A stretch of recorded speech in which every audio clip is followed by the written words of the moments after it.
ओम नमो भगवती वासुदेवाय। आज हम श्री गर्ग संहिता के अश्वमेध खंड का 17वां अध्याय सुनेंगे। इसमें हम सुनेंगे स्त्री राज्य पर विजय और वहां की कुमारी रानी स्वरूपा का अनिरुद्ध की प्रिया होने के लिए द्वारका को जाना। तो आइए शुरू करते हैं। श्री गर्ग जी कहते हैं, तदंतर वहां से छूटने पर परम उज्ज्वल अंगों वाला अनिरुद्ध का अश्व यदुकुल के प्रमुख वीरों के साथ उशीनर जनपद से बड़े बड़े वीरों को देखता हुआ धीरे धीरे बाहर निकला। राजन इस प्रकार विचरता हुआ विश्रेष्ठ अश्व प्रत्येक राज्य में गया और बहुत से नरेशों ने उसको पकड़ा और छोड़ा। राजा इंद्रनील और हेमांग को पराजित हुआ सुनकर अन्य मंडलेश्वर नरेश अपने यहाँ आने पर भी उस घोड़े को पकड़ने का साहस न कर सके। नृपश्रेष्ठ बहुत से वीर विहीन देशों का अवलोकन करके वह श्रेष्ठ घोड़ा स्वेच्छा से घूमता हुआ श्री राज्य में जा पहुँचा। वहाँ कोई स्वरूपा नाम वाली सुंदरी राजकन्या राज्य करती थी। कहते हैं वहाँ कोई पुरुष राजा जीवित नहीं रहता। ब्रजनाभ उस देश में किसी स्त्री को पाकर जो काम भाव से उसका सेवन करता है वह 1 वर्ष के बाद कदापि जीवित नहीं रहता। श्री राज्य के नगर में फूलों से भरा हुआ एक सुंदर उद्यान था, जहाँ लवंग लताएँ फैली थी और इलायची की सुगंध भीनी रहती थी। पक्षियों और भ्रमरों की मीठी बोली वहाँ गूंज रही थी। उस नगर में पहुंचकर घोड़ा उस दान में एक इमली वृक्ष के नीचे खड़ा हो गया।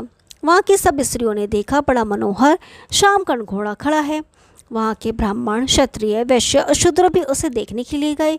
नरेश्वर उस घोड़े को देखकर स्त्रियों ने अपनी स्वामिनियों से उसकी चर्चा की। वह चर्चा सुनकर रानी छत्र और चौवन से विजित हो रथ पर बैठी और करोड़ों स्त्रियों के साथ उस घोड़े को देखने के लिए गई। घोड़े को देखकर और उसके भाल में बंधे हुए पत्र को पढ़कर रानी को बड़ा रोष हुआ। उन्होंने नगर में घोड़े को बांधकर उसके प्रतिपालकों के साथ युद्ध करने का निश्चय किया।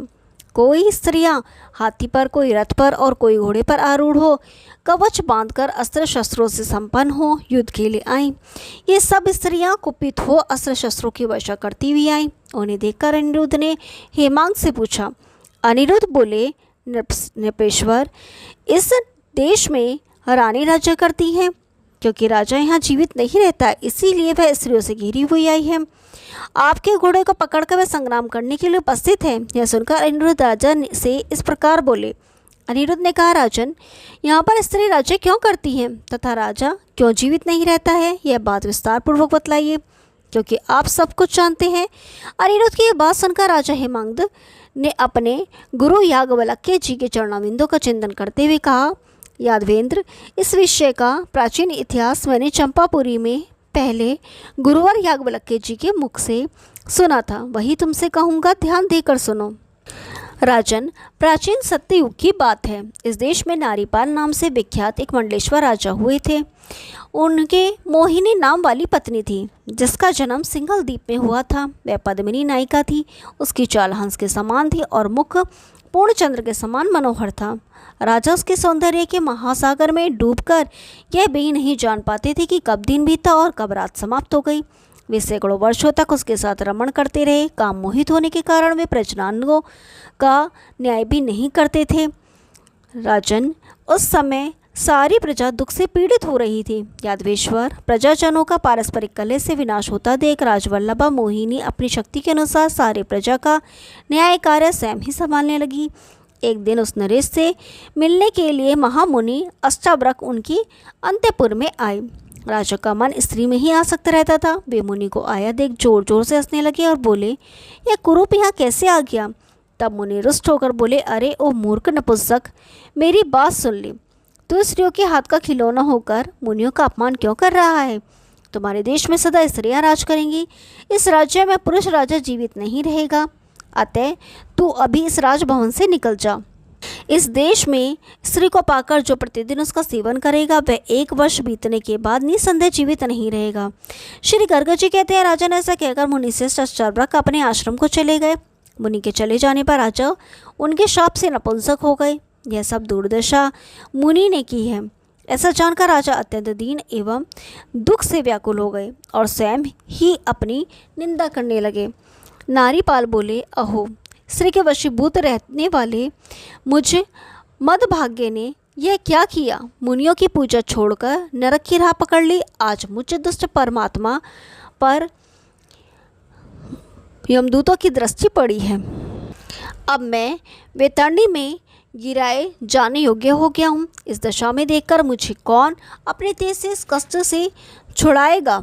ऐसा उद्धार प्रकट करके राजा घर छोड़कर वन वन में विचरने लगे। वे मुक्तिदाता भगवान विष्णु के भजन में लग गए और अंत में उन्होंने श्री हरि का पद प्राप्त कर लिया। और शाप की वजह से राजा लोग उस देश में राज्य नहीं करेंगे, केवल नारियां ही यहाँ शासन करेंगी, इसमें संशय नहीं है। श्री गर्ग जी कहते हैं, अनिरुद्ध और हेमांग इस प्रकार बातचीत कर ही रहे थे कि रोज से भरी हुई वहाँ की पुंछली नारियां उनके पास आ गई और क्रोधपूर्वक अपने धनुषों से बाणों की वर्षा करने लगी। उन्हें स्त्रियों को देखकर अनिरुद्ध विस्मित हो गए और मैं स्त्रियों के साथ युद्ध कैसे करूंगा, ऐसा कहते हुए भयभीत से हो गए।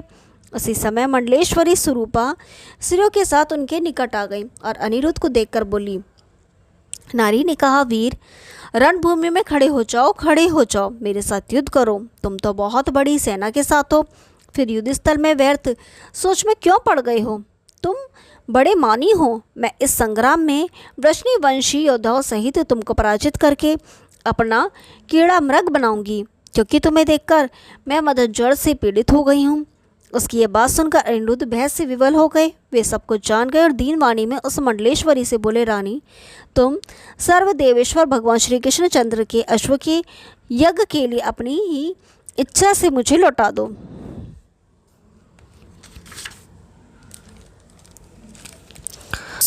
सुमुखी, मैं तुम्हारे साथ युद्ध नहीं करूंगा, अतः तुम श्री हरि के दर्शन के लिए द्वारका जाओ। भद्रे, जिनके नाम का स्मरण करके मनुष्य कृत कृत्य हो जाता है, साक्षात उन्हीं के दर्शन का कैसा महान फल है, यह क्या तुम्हें बताऊं।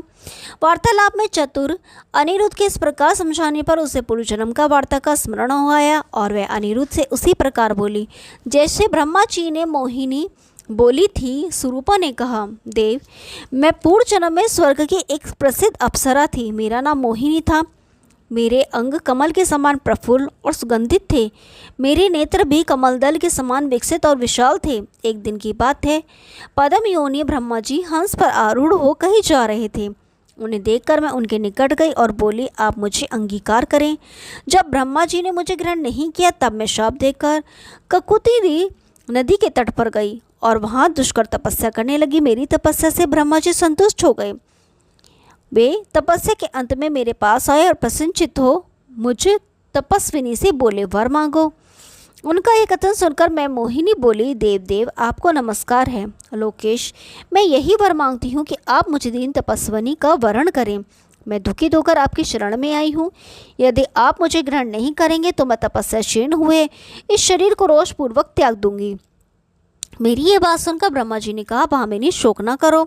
भद्रे, दूसरे जन्म में तुम्हारा मनोरथ पूर्ण होगा। मैं द्वारका में श्री हरि का सुंदर पौत्र होऊंगा। उस समय मेरा नाम अनिरुद्ध होगा और तुम स्त्री राज्य की रानी होगी। भद्रे, उस समय मैं तुम्हें ग्रहण करूंगा। मेरी ये बात झूठी नहीं है। सुनकर मैं इस भूतल पर उत्पन्न हुई। याद विश्रेष्ठ, आप साक्षात ब्रह्मा जी हैं और मेरे लिए ही यहाँ पधारे हैं। श्री गर्ग जी कहते हैं, सुरूपा का यह कथन सुनकर समस्त यादव आश्चर्यचकित हो गए। तब धर्मात्मा अनिरुद्ध ने उससे यह निर्मल वचन कहा। अनिरुद्ध बोले, भद्रे तुम श्री द्वारका को जाओ। मैं वहाँ अपनी प्रिया के रूप में तुम्हें ग्रहण करूँगा। इस समय तो मैं राजाओं से अश्व की रक्षा करते हुए उसी के साथ जाऊंगा। तदंतर स्वरूपा अनिरुद्ध की आज्ञा से अपनी श्रेष्ठ मंत्रिणी प्रमीला को राज्य प्रस्थापित करके घोड़ा लौटाकर स्वयं द्वारका को चली गई। ओम नमो भगवती वासुदेवाय। कल 18वां अध्याय सुनेंगे। तब तक के लिए नमस्कार।